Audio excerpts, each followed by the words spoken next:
سەرتا بەناوی خوای گەورە و میهرەبان ئەندامان چالەکەوانان مامۆستایان ڕۆشن بیران بەخراتین یەکە بەیەکەتان دەکەین ئێمە وەکو ڕێکخراوی ڕێگای ئازادی کە وەکو یەکەمین ڕێکخراو بۆ تاکۆکاری سیاسی مافی مرۆڤ ئەمڕۆ خۆمان بە خۆشحاڵە زانین لە یەکەمین سیمینار و کۆڕبەندی خۆمان وەکو ڕێکخراوەکەمان میوانداری کاک ئاسۆ گۆرانمان کردووە ناسراوە بە ئاسۆی ژیان دۆست. ئێمە ئەمڕۆ پێمان خۆش بوو میوانداری کاک ئاسۆکەین لەبەرەوەی کێشەیەکی زۆر گەورە هەیە کە ساڵاهەیە ئێمە پێوێ ئەناڵێنی هەرێکێک لە ئێمە دانیشتوینە لێرە هەرومان بەو هۆکارێ هاتوین بوویرە ئەو ناونیشانی کە ئێمە ئەمڕۆ ئەمانە قسەی لەسەرکەین ئەوەیە سەروەری یاسا لەژێر هەربوونی حزب و عەشەتگەراییدا. ئەم بەیانیە پێشەوەی بڵێن خۆمان دەکەم بێم وێرە بەڕاستی زانیاریی زۆر ترسناکەم بینی کە ئەوە بوو لە ساڵی 2014 هەتا 2021 بەس لە شاری سەی سادق 10,000 کەس هاتووە 10,000 پەنابەر سەی سادقی جێهێشتووە. ئەگەر سەری ئەم ڕێژە بکەن یەکسانە بە لە ساڵانۆی خەڵکی سەی سادق وێ با زۆر لە کاتی جنابتان نەگرم ئەمە یەک کورتەیەکی بچووک لەسەر کاک ئاسۆ گۆران بڵێم کە ناسراوە بە ئاسۆی ژیان دۆست. کاک ئاسۆ لە ساڵی 1997 لەو کاتێککە بەڕێکەوتەوە کوردستانەوە لە یۆنانەوە دەستی کردووە بە کاری چالاکی و هەروەکو چۆن ئێمە ئەمڕۆ بەم ڕێگای کاک ئاسۆ ڕۆینەوە. کاک ئاسۆ ساڵ 1997 دەستی پێ کردووە. ئێمە ئەمڕۆ خۆمان بە خۆشحاڵە زانین لە خزمەتی ئەم پیاوە کاک ئاسۆ ئەندامی سکرتارەتی فیدراسیۆنی سەرانسەری پەنابەرانی عێراقا و ئێمە ئەمڕۆ خۆمان بە خۆشحاڵە زانین وەکو ڕێکخراوی ڕێگای ئازادی میوانداری ئەم پیاوە بەڕێزەمان کردووە. کاک ئاسۆ گیان پێشەوەی سەرتا بەخێرهاتنی جناب دەکەین پێشەوەی بچین ناو بابەتەکەوە من پێم خۆشە لەو خاڵەوە دەست پێ بکەین لە چەند زانیاریەک و لە چەند سەرچاوەیەکەوە من ئەمڕۆ کە بەرچاوم کەوت بەڕاستی ئەوی ژار ئاماژەیەکی زۆر خەتەرە کە لە ساڵی 2014 دیسانەوە چکە لەبەرەوەی لە ساڵی 2014ەوە پێشەوە وەزعی کوردستان تۆزێ باشتر بوو بەڵام دوای ئەو وەزعەکە خراپ بوو. ینی بەڕێژەی لە ساڵی 2014 هەتاوەکو 2023 نزیکەی 123,000 گەنج کوردستانی جێهێشتووە. ئەمە خۆ بەخۆی شتێکی زۆر خەتەرە. ئێمە گە تەماشامان کرد بێ لە هەموو دنیا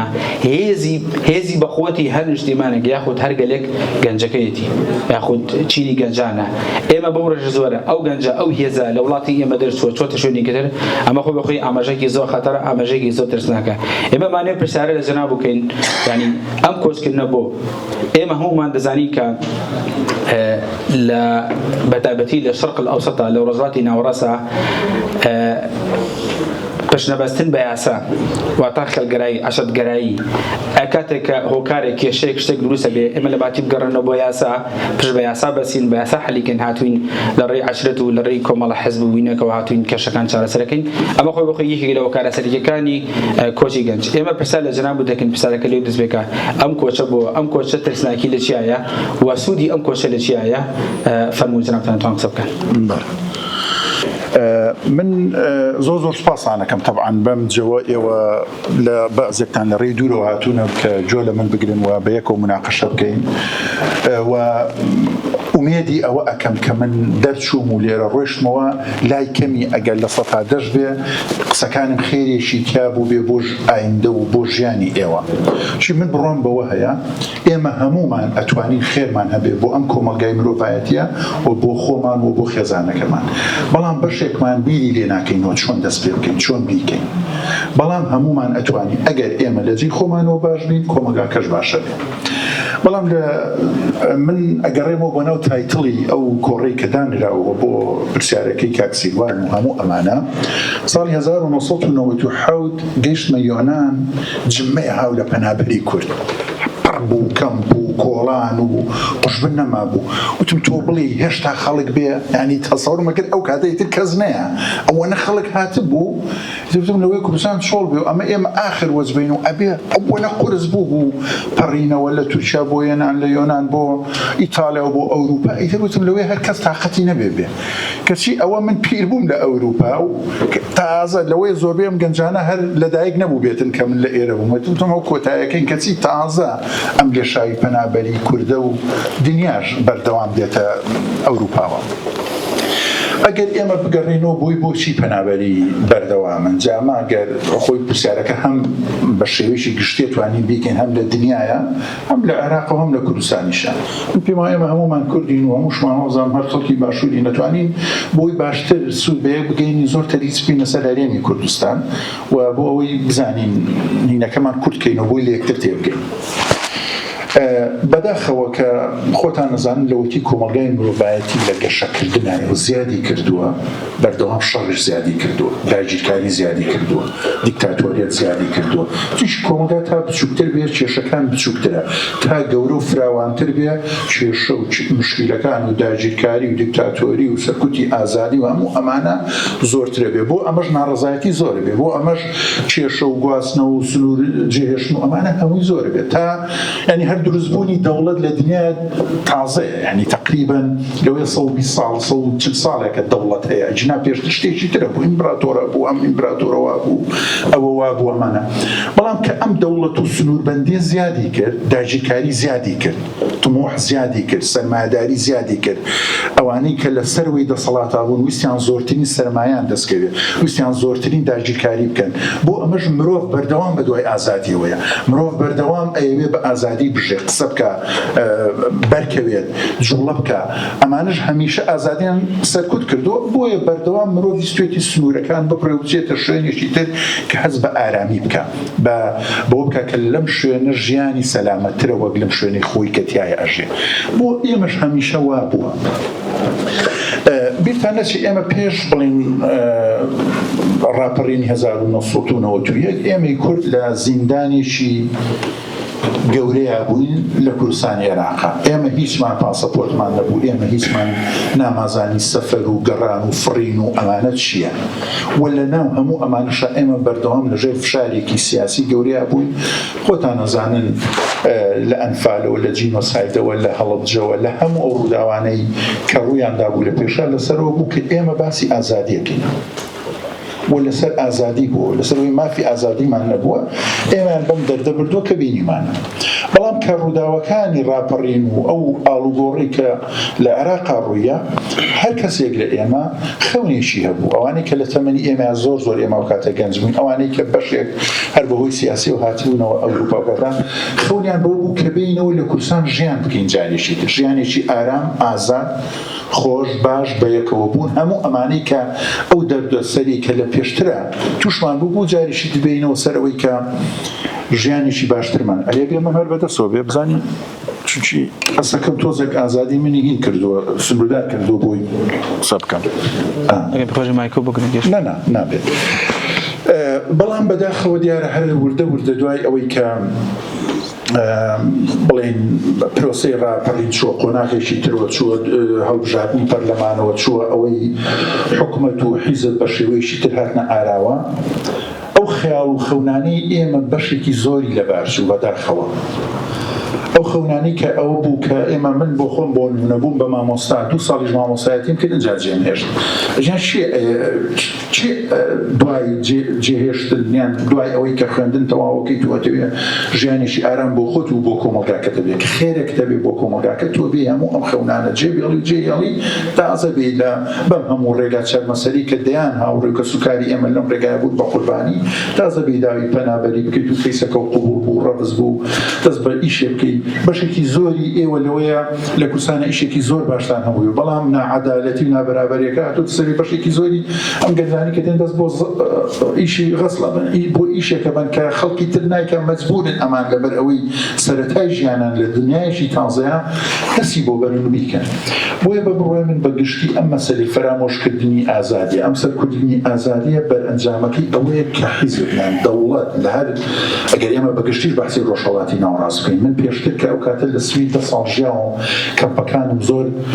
گەڕاوم ئەو کاتە ئەسڵ کەمپ هەبوو 67 نەتەوەی جیاوازی تیا بوو، 67 یان 70 دەوڵەتی جیاوازی تیا بوو. هەموو ئەو دەوڵەتانە بوونە کە یان دیکتاتۆر بوونە یان نەعەدالەتی لە ئاستێکا بوو کە مەجبورە خەڵکەکەی جێبێڵێ. بەڵام ئەگەر لە وڵاتێکی ئارام و سەلامەتە بێ حتمما کەمتر هاتووە و داوای پەنابەری کردووە. بەڵام ئێمە بۆ ئەوەی زیاتر فۆکسی قسە و باسەکەمان بخینە سەر هەرێمی کوردستان و قسە لەسەرەوە بکەین بۆچی ئێمە هێشتا شەپۆلی پەنابەری بەردەوام درێژەی هەیە و زۆرە و لە ئەم چەند ساڵی ڕابردووە شەپۆلی پەنابەری بە ئەندازەیەک زیادی کردووە کە بەرەنجامەکەی کەیسا ئێمە لەم هۆڵەیە کە چەند بەداخەوە کە چەند زۆر بووە بەرەنجامەکەی و کە ئێستا ئێمە لە ئێرەی من بۆ خۆم ئەگەر ئەم کۆڕە بۆ ئەوە نەبووە یعنی هەستکەم کە ئێوە بەشێکی زۆرتان تازەن بەشێکی زۆرتان هێشتا ئینتیگریت نەبوونە لەگەڵ ئەم دەوڵەتە لەوێ من نەهاتمایە بەڵام کە ئەحساسم کرد ئەم ڕێکخراوە تازێ و ئەم گەنجانەی کە بە خەیاڵێکی ترەوە هاتوونەوە پێم خۆش بوو بەشێک لە تجروبەکانی خۆم بەشێک لە دنیابینی خۆم بەشێک لەو هەوڵ و کۆشانەی کە لە چەند ساڵی ڕابردووە هەم بۆ لە ئەوروپا لەگەڵ ئێوە باسی کەم و قسەی لەسەر بکەین کە هیوادارم من کەمترین قسە بکەن لە پرسیار و جوابە بتوانین جوابی زۆر شتی ئێوە بدەمەوانێ بەڵام تا ئێستاش و تا چەندین ساڵی تریش ئەگەر بەڕێوەبردننی ئیداری لە هەرێمی کوردستان و لە عێراق لەم ئاسیا بێ کە ئەیبینین تووشی بمانێ نەمانێت بەداخەوە کە قەبیلە بەڕێوێ بە عەشرەت بەڕێوێ بە و ئێوە بیرتانە لە پێش ڕاپڕینە عەشرەت ئەو ناوەی هەر نەمابوو کەچی ئێستا هەزاران دیوەخان لە کوردستانە زیادی کردووە هەزاران عەشرەت زین و بۆ توانێ شەڕە لەسەروی چێت بێ بە ڕێز عەشرەت و چێ قەڵایەکی گەورەتر دروستکات و چێ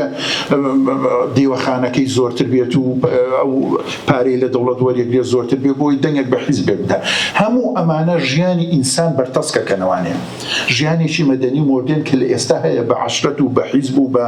دیوەخان ناچێتە پێشەوە دنیایەک هەیە کە دنیای ئازادیە دنیای یەکبینینە ئێمە هەندێک ڕوودا لە کوردستانە ڕۆدا پێشەوەی خەڵک لێ بزانین ئێمە لە ئێرە زانین چی دنیای سۆشیال میدیا ئەوەندە فراوان بۆ توانێت بۆیە ئەو سیستەمەیان ئەو ئیدارەیان ئەو شێوازی بەڕێوەبردنەی کە لە هەرێمی کوردستان و لە عێراق شەکە کە لە عێراق تقریبا 200 حیزب هەیە هەر حیزبێک ئەوێ بەشی خۆی بەرێت بیر لەوە ناکاتەوە چۆن خزمەت بکە پێی وایە ئەبێ بەشی خۆی بەرێت و کۆمەڵێک ئەوەی لە دەوری خۆیەتی ئەوەی لەسەری سەروێ بەشی وا و ئەمەی تریش بەکاربێنێ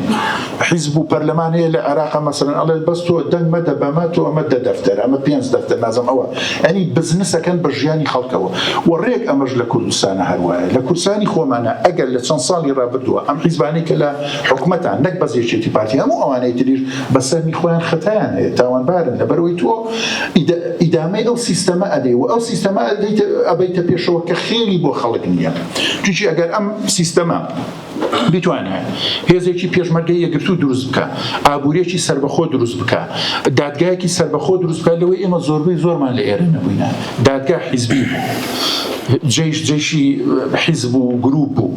و ئابووری بەدەست حیزب و گومڕیەکان بەدەست حیزبێکی دیاریکراوە و گروپێکی دیاریکراوە حتمما خەڵک لێی ناتوانێت فەرهەم بێت لە پێویستیەکانی لە دەرامەتەکەی و بەو شێوەیە بەڕێوە ئەچێت کە خەڵکێک لێرە ئەژێ خەڵکێکی تر لە ئێرە ئەوانەی لەسەری سەرەوەن ژیانێکی شەهانەیان هەیە ئەوانەی کە لە خوارەوە ژیانێکی کولەمەجی مەعاشەکەیان دێیان نا پێویستی ماڵ و مناڵ بڕەکەەوە بۆیە تا ئەم هاوکێشێ ئەوها بەڕێوە بچێ ئەو نەتیجەکەیەوە کە ئێمە بەردەوام هۆڵی قسەکردنەکانمان پەنابەرەکانمان کەمپەکانمان داخوازەکەمان ئەوە پڕ و زۆرتر و قەڵەباڵغتر بێ کە بەداخەوە ئێمە لە هەموو حاڵەتێکە ئێمە لە ئێرە چیەکەینەوە ئێمە چۆن نتوانین جوابی ئەم وەزعە بینەوە کە ئەمە خەڵکاتوی نەتێرەوە لە چەند ساڵی ڕابردووە و دەیان گروپ و ڕێکخراومان بینی دامەزران کاریان کرد دەستیان خۆش بێت دەیان چالاکەوانمان بینی دەیان ئازادی خوازمان بینی لە مەیدانەکە هەبوو دیفاعیان کرد لەوانەی کە زیندانی کران لەوانەی کە نەعەدالەتیان کرا لە حەفتەی شوبات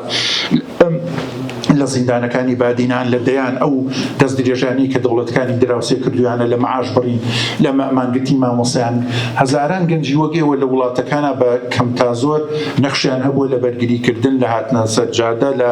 ناردنی نامە بۆ دەسەڵات و حکومەت و ئەو ڕێکخراوانی کە لێرە ئەتوانێت دیفاع لە ئازادی و لە مافی مرۆڤ و ئەمانە بکەن هەموویمان کردووە بەڵام بەداخەوە ئێمە نەمانتوانیوە هێزێکی ئەوەندە کاریگەر و تۆکمە بین بەهۆی پەش و بڵاویشمانەوە لە ئێرەیە بەهۆی ئەوەی کە هەر بۆ خودی خۆمان ئینتیگریت نەبووینە لەم سیستەمەیە بەشێکی زۆری ئێمە دوای 20 ساڵ هێشتا زمانێکی وا نازانێت بتوانێت نامەیەک بنووسێت بەس بیری لەوەیە خێرا لەو جەهەنەمەوە ڕای کردو خێرا شوقەیەک لەوێ زیاتر بکرێت شتێکی تر لەوێ بنیاد بنێ نەک ئەوەی لێرە خۆی تۆکمەکان مناڵەکانی تۆکمەکە و خێریە بێ بۆ بڕوای من ئێمەی مرۆڤ هەمومان جارێکی ترەڵمەوە ئەتوانین دەورێکی کاریگەری شخصیمانە بێت ئەگەر حتا بە گروپ و بە حیزب ناتوانین ئەتوانین بە شخصی هەمانێ بۆ نمونە من ئەم بە ئاوە ئەخۆم خۆمەوە بۆ نمونە تەواویەکەم ئەگەر من فرێم مایە سەر عەرزەکە ئەمە بچووکتری بەش ئەو جگەرەی کە ئەیکێشی کە زۆربەتان بینی جگەرە چێژبوون بەداخەوە ئەو ئاغزەی کە فرێدە سەر عەرزەکە ئەوە بەشێکە کە لەوەی تۆ خراپت کردووە تۆ ئەبێ ئەوە بکەیتە ئەو شوێنەی کە پێویستەتێکی ئەو ڕەبژبینەی کە بۆ دانرا ئەو دەبە ئەوەی کە بەکارێنی بڕۆی من تۆ ئەگەر لەگەڵ خۆتە ڕازگۆ بیت و باش بیت ئەتوانی لە ئایندەیە نەخش و کاریگەریەک هەبێ بۆ کۆمەڵگاکەت بۆ دەوڵەتەکەت بۆ حیزبەکەت بۆ حکومەتەکەت بۆ ئەوەی کە ئەتوانێت خەیاڵێکمان دروستکرۆ هەمومان کە ئێمە ڕۆژێک کوردستانێکمان هەبێ ئارام و سەلامەت و ژیان تیا باش بێ و ئێمە لەوێ خزمەت بکەین کە ئەم لێشاوی پەنابەری ڕابگرین بۆیە بڕۆی من ئەمە زۆر زەحمەتە لە ئێستاە بکریەوە بەم عەقڵەتی کە لە کوردستان و بە زۆرێک لە ڕۆژهەڵاتی ناوەڕاستە بەڵام وە گوتم ئێمە زۆرتر تەرکیزمان لە سەر حکومەتی هەرێم و لەسەر هەرێمی کوردستان بۆ نمونە گەر بەراوردێکی هەرێمی کوردستان لەگەڵ وڵاتێکی وەک ئەردەنە ئێوە کەمترین پەنابەرتان بینیوە خەڵکی ئەردەن بێ مەسەلە نییە لێ هەموو شتێک باشە بەڵام لای کەمی سیستەم هەیە یاسا هەیە قانون هەیە عەدالەتی هەیە خێرێک هەیە بەڵام هەر جاران پێشەوەی سووریا بڕوخێ هەزاران ئینسانی سووری تەبینی بە کورد و بە عەرەبەوە لە کەمپەکانە بوو بۆ تۆ گەر بەراوردێکی سووریا و بۆ نمونە ئەردەنکەی تێ ئەگەی کە نەعەدالەتی لە سووریا چەند باڵا بووە لە ئەردەن چەند فەرقی هەیە مەسەلەن دەیان خەڵکی تورکیا بە تورک و بە کورد و بە هەمووانێ لە کەمپەکانە بۆنە بۆ کەواتە لەم دەوڵەتیان نەعەدالەتی هەیە و سەرنجام هەموو ئەم کێشانە ڕەبتی بە نەعەدالەتی هەیە کە نەعەدالەتی بواتە سیستەمێکی باش بەڕێوە ناچێ و سەرنجامەکەیەوە کە ئەو دنیایی کە بینیتانە پڕ بۆ لەم ئاڵۆزی و لەم شەڕ و لەم چێشمەی کە ئێمە بەردەوام ئەیبینین و ئینسان چەند زەلیل بووە بەدەست ئەوەی کە ژیانێکی ئارام و سەلامەتی هەبێ کە ژیانێکی باشی هەبێ کە ئەو خەون و خیاڵی هەیەی بۆ خۆی بیباتە پێشەوە بۆیە بەرئەنجامی هەموو ئەم نەعەدالەتیانەی ئەوەیە کە لێشاوی پەنابەری لە دنیا زۆر بووە من جارێک لەگەڵ کوڕێکی ئەفریقا باسی ئەومە کرد کە ئێمە پەنابەرین و کوردین و ئیشمانە کرد پێکەوە وتی بڕواناکەی گۆران لای ئێمەش لە ئەفریقا ئێوە نایبینی ئەوە نی ئێماڵی خەڵک لە دەریای ئەخنچی و لە ئەوە ئیجا ئەیگوت تۆ بڕواناکەی چەند پەنابەر لە بیابانەکانی ئەفریقا لە تونی ئەخنچێ ئەوە نییە کە دێن سنوورەکان ببڕن بۆ نمونە کاتە بەحسی سنووری لیبیا و چوویە کە خەڵکی ویست بێتە لیبیا کاتی قەزافی مەسەلەن ئەو بیابانە ئەمەنە دوور و درێژە بە پێ نابڕێتەوە ئەو نامێنێ خەڵکە خنچێ لەو بیابانە ئەگەڕێ کە هێسک و پروستی خەڵکە دۆزی توانێت کە چەند ساڵە مردووە و توزان مێسقەکان ماوە نەتوانێت یعنی مەبەستم ئەمە ئەو نەعەدالەتی ئەو سیستەم و ئەو هەژمونە سیاسیە کە دنیای داگیر کردووە کە بەتایبەتی ئەو دەوڵەتانی کە بەڵێن لە ڕۆژهەڵاتی ناوەڕاست و لە ئەفریقا و حتا لە لاتین ئەمریکا و لەمانەیە کە بەردەوام ڕائەکەن لە ئەم سیستەمەی کە وڵات بەڕێوە بە حتا ئێستا لە ئەوروپاشە ئەوەی کە لە چەند ساڵی ڕابردووە ئەیبینین وردە خەریکە شیرازەی ژیان و شیرازەی بەتایبەتی ئابووری ئەوروپاش بە جۆرێک تێکچووە خەڵک لێرەش کەوتوتە گومانەوەوانی بەتایبەتی دوای شەڕی ئۆکرانیا و رووسیا هەلومەرجێک هاتووەتە پێشەوانێ بیتە ناو قسەکردنەکەوە بەڵێ بۆیە ئەم هەژمونە حیزبی و عەشیرەتەی کە لە کوردستانە بە شێوەیەکی گشتی دەشەنەی کردووە و ئێمە بێئومێد کردووە و زۆر خراپە کە ئینسان بگاتە ئەو بێئومێدەی کە مەجبور بێ وڵاتێک جێبێڵێ کە هەموو ئەمریکا بەسەر بردووە من بیرم یە جارێک لەگەڵ یەکێک لە وەزیرەکانی میگریشنی سویدا دانیشتین باسی ئەوەم کرد لە قسەکانمانە کە وتم حتا جوتیار کوردستان جێدێڵێ چونکی کەم کەسەیە بەقەدەر جوتیار پابەست بێ بە خاک و نیشتیمانەوە چونکی ئەو بەردەوام لەناو زەویە ئیشەکە بێڵ بەکارێنێ بەروبوون کۆکاتوانێ کەم کەسەیە بەقەدەر جوتیار خاکی خۆش بێ وڵاتی خۆش بێ وتم تەنانەت ئەوانیش کەوتونەتە سەر ئەوەی وڵات جێدێڵن ئەمە معنایشی زۆر گەورەی هەیە ئەگەر کەسێک بە خەیاڵی خوێندنی هەیە مەسەلەن زانکۆی تەواو کردو ئەوێ پەرە بە خوێندنەکەی بدا فەرقەکە بەڵام لە کورسانی ئێمە هەموو خەڵک بێتە دەرەوە. ئێستا سەفەر ئاسان بێت و بیرتان دێ لە 2021 کە بەلاڕوسیا ڤیزەی ئاسان کرد،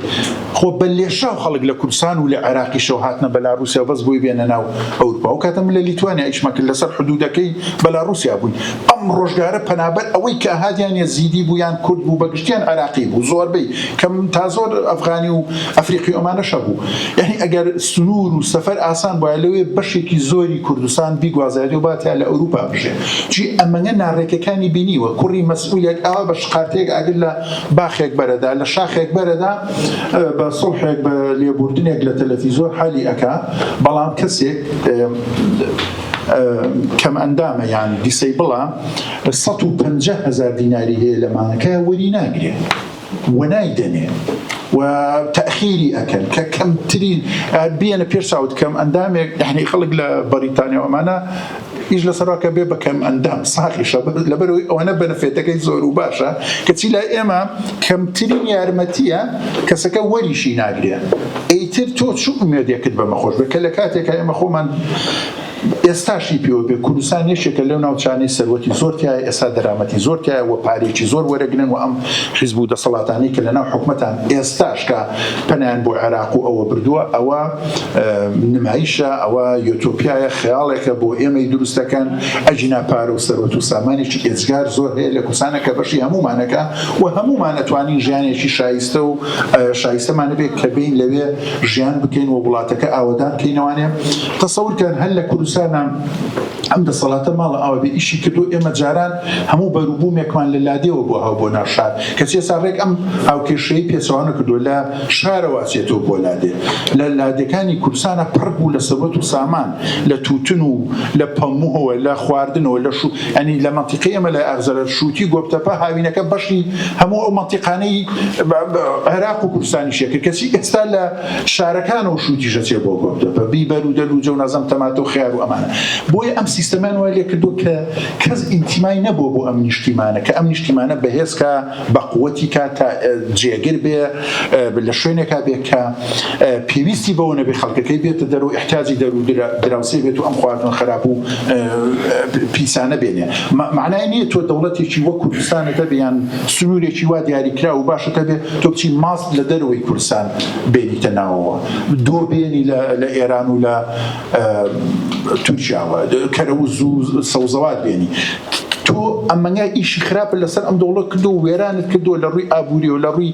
تاکەوە ئینسانت وا لێ کردووە یان کۆمەڵێک کۆیلێت بۆ خۆت دروست کردویان ئەمەی کە ناڕازی یان ئەیگری یان ئەیکوژی یان داوای مافێکە. بۆیە ئەم گەنجانەکەونە ڕێ و مەجبورن ئەم هەموو عەزیەت و عەزابە و ئەوەی کە بینیتان خۆتان لە دەریای ئینجا لە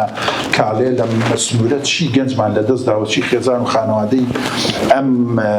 کۆمەلگای ئێمە لەناو چووە بەس لەبەرەوەی هاتوونە بۆی ژیانێکی شاستەیانە بێت. بۆیە بە بڕای من ئەگەر ئێمە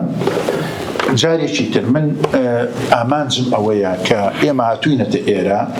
و چۆن لە ئێرە ئەتوانین مرۆڤێکی بەکەڵک بین بۆ خۆمان و بۆ کۆمەڵگای. تازە ئێمە ئەوێمان جێهێشتۆ بە هەر ناوێک و بە هەر دەلیلێک و بە هەموو ئەوەی کە باسمان کرد بۆ سەرنجامەکەی ئێمە هاتووین بە دوای خەونێک کەوتوونە کە لە ئێرە ژیانێکی ئارام و سەلامەت و شایستەمانە دێ. بەڵام گرینگە لە ئێرە ژیانێکی باش بنیاد بینین. هاوڕێیان زۆر گرینگە لە ئێرە ئینتیگریت بین، تێکەڵی ئەم کۆمەڵگایە بین. تێکەڵ بە مانای ئەوە نیە واز لە دین و دیانەت و عەقڵ و ئەفکاری خۆت بینی، خۆت بە خۆت چۆنی، بەڵام تێکەڵ ئەوە بکە کە مرۆڤ بە کە طەبیعەتت خۆش بێ. بڕوا بکە من ئاگر لە درەختێکە سوتێ لە دنیا و لە کوردستانە دڵمژانەکە ئەڵێم ئەم درەختە خێری بۆ مرۆڤەیە. ئەم هەموو شەڕ و تۆپەی کە لەم چەند ڕۆژەیە ڕوویا و تەقیوەتەوە هەمووی زەلەر لە ژیانی هەموو مرۆڤایە تێدا، نەک یەک کەس نەک یەک دەوڵەت. چونکی ئەم ژینگە پاک و بەرین و گەورە و فراوانە هەیە بۆ ئێمە بە ئیشی تیا بکەین، ئێمە بە خزمەتی تیا بکەین. ئێمە ئەگەر پێمان کرا بە ڕەفیقی مەبڵی کاکە جگەرە خراپە مەیخۆ کاکە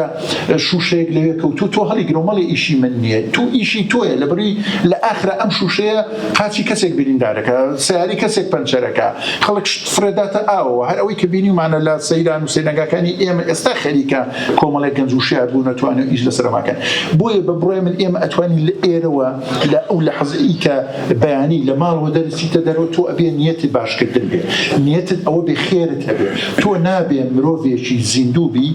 بە بەجەستا بەڵام بە ئیش و بە عەقڵ مردوو بین. ئێمە تا ئەو ڕۆژەی ئەژین ئەبێ مرۆڤی زیندوو بین، زیندوون بە مانافراوانەکەی کە خێرمان هەبێ بۆ یەکتر، بۆ خەڵک، بۆ جوانکردنی ژیان، بۆ باشکردنی مرۆڤ، بۆ قسەی خێر بۆ یەکتری، بۆ ڕازانەوە و چاکردن، بۆ دروستکردنی ئەو بڵانسەی کە ئێستا هەیە. هاوڕێیان بیرتانە چ ئێستاش دنیا بەم هەموو ناشیرنیەوە، بەم هەموو شەڕ و کوشتارەی کە هەیە ئەیبینن هێشتا پڕپڕە لە مرۆڤی جوان. چونکی ئەگەر ئینسانی باش نەبووایە ئەم بڵانسە تێکە چوو، هەمووی کاولە بوو. بەڵام هێشتا کە ئێمە ئەتوانین بژین هەناسەیە بین هاوڕێی باشمانەیە، کەسی باشمانەیە، بڵانسێک هەیە لە نێوان خراپ و باشە. هێشتا ئەم بڵانسە ئەوە نەبووە کە باشەکان ئەوەنە دابەزێت و خراپەکە لەسەرەوەی. هێشتا بڵانسێک هەیە کە ئەمان هەمومان ئەتوانین ژیانێکمان هەبێت کە بتوانین هەناسەی تیا بکەین، بتوانین کاری باشی تیا بکەین، بتوانین جوانی بەخشین، بتوانین خێرمان هەبێ بۆ یەکتری. بۆیە زۆر گرینگە ئێمە مرۆڤی مردوو نەبین، ئێمە مرۆڤی زیندوو بین و ئەم زیندوێتیە ببەخشین بە دەوروبەرەکانمان، بەو ژیانی کە تیان، بە کەس و کارمان، بە مناڵەکانمان، بە هاوڕێکانمان، بە خۆشەویستەکانمان، بە تەیر و توڵ و باڵندە. ئێمە تا ئەو ڕۆژەی ئەمری ئەرکێکی زۆرمان لەسەر. تکایە خۆتان وا مەبینین ئێوە ئەرکتان لەسەر نییە.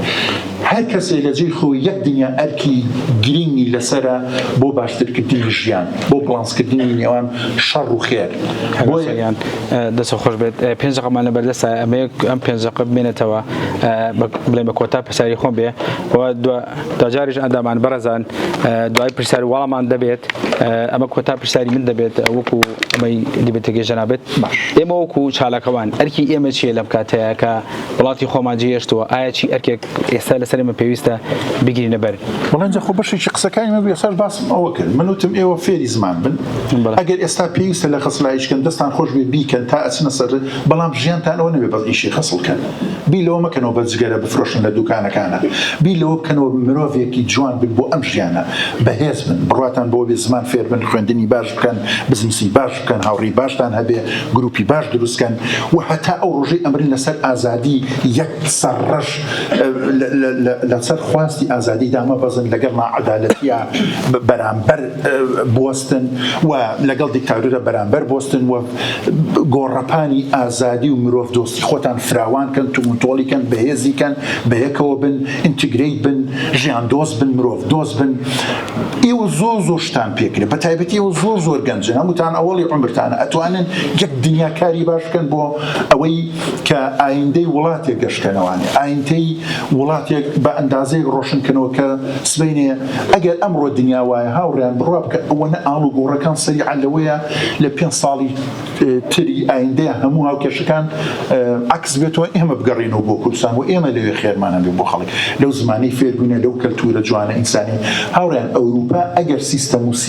دەسەڵات و سیاسەتی خراپە بەڵام بێ ئەندازە ئینسانی جوانی تایە، بێ ئەندازە مرۆڤی ئەوروپی ئینسانی بە کەڵک و باشن بۆ تۆ سەیری دانەیە دوانێ بەرکەوتووە نازانم ئەوە ڕاستی بۆ ئەوانەنا، بەڵام بەگشتی کۆمەڵی مرۆڤن زۆر لە ڕووی ئینسانیەوە بیرەکانەوە ڕێز لە مرۆڤەکرن بە کەڵکمان هاتوونە. ئەنجا بەرحاڵ ئەو سیستەمەی کە لە ئێرە زا خۆتان هەمووتان تیان و دەمێکە ئەتوانن ئەو سیستەمە سوودی لێ ببینن لە خوێندنەکەیەوە، لە ئیشکردنەکەیەوە، لەو تاکس و باج و خەرازی کە ئەیدەیەوە لە ئایندەیە ئیسفادە لەمانە بکەی. بۆیە گرینگە ئێوە بتوانن ئینتیگریت بن لە وڵاتەیە، بتوانن سوود لە زمانەکەی ببینن، لە خوێندنەکەی ببینن، لە بزنسەکەی ببینن، لە هاوڕێتیەکەی ببینن، لە ئازادیەکەی ببینن و ئەم ئازادی ئێمە فێر بکات جاریشی تر لە کوردستان و لە هەر شوێنێک مرۆڤ سەرکوت کرا ئێمە دژی بین، لە هەر شوێنێک نەعەدالەتیە بوو ئێمە دژی بین و لە هەر شوێنێک ئازادی هەبوو فراوانیکەین، بەهێزیکەین، تۆکمەیکەین و ئێمە ئەبێ لە بەرەی ئازادی خوازیە بین و لە بەرەی مرۆڤ دۆستیە بین و بێ ئەم بەرەیە هەوڵ دەین لە کوردستانە بەهێزتر و تومتۆڵ بکەین. من پێم وایە هەر کەسێک لە ڕێی خۆمان و کەسوکارمانەوە ئەتوانین بەرەی ئازادی خوازی دادپەروەری لە کوردستانە بەهێزتر و تومتۆڵ بکەین و ئایندەی کوردستان بەدەست ئەوانەوە بێ کە بەم جۆرە بیرەکەنەوە. و سوپاس.